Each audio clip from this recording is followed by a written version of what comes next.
TDS Vibes Promotion. Solid Records. Uchinyatso fila mumoyo kuchendiye wa unoda mude mude mude mude mude mude nyangwe ruchinjiru chitino usaterera manyepo mude mude mude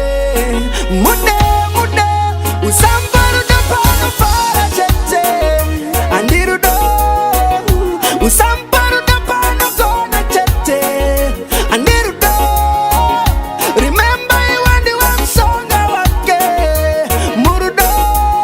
pano penga ingono mupa overdosi yerudo aucha wana mumwe acha kufilisa sekanana achango kudanyangwe wakafinyama uchimba tarafu tough love uchimweta bofu bati achingo kuti pampana ndokuda ngakaperera pauri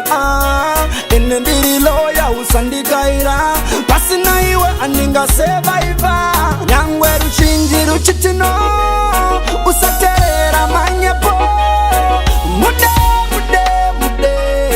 mude mude usambaru dapano para chete andirudo usambaru dapano kona chete andirudo remember you and the one song wake murudo pano penga ingono mupa overdosi yerudo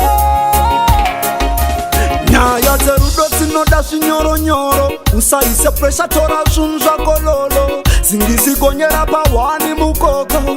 ende tora nguva yako nechimoko ruchiva runoita usakutsikana musangogara muchishaudana ziva zvinodiwa newako mudiwa musasiya nzvimbo yekuchita uchinyatsofila mumoyo kuti ndiye waunoda mude mude mude mude mude mude nyangwe ruchinji ruchitino usaterera manyepo mude mude mude mude mude usambaru dapano para chete andirudo usambaru dapano kona chete andirudo remember you and the one song wake murudo pano penga ingono mupa overdosi yerudo auchawana mumwe acha kufilisa sekanana achango kudanyangwe wakafinyama uchimba tarafu tough love uchimweta bofu bati achingo kuti pampana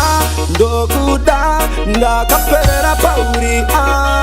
ene ndiri loya usandikaira pasina iwe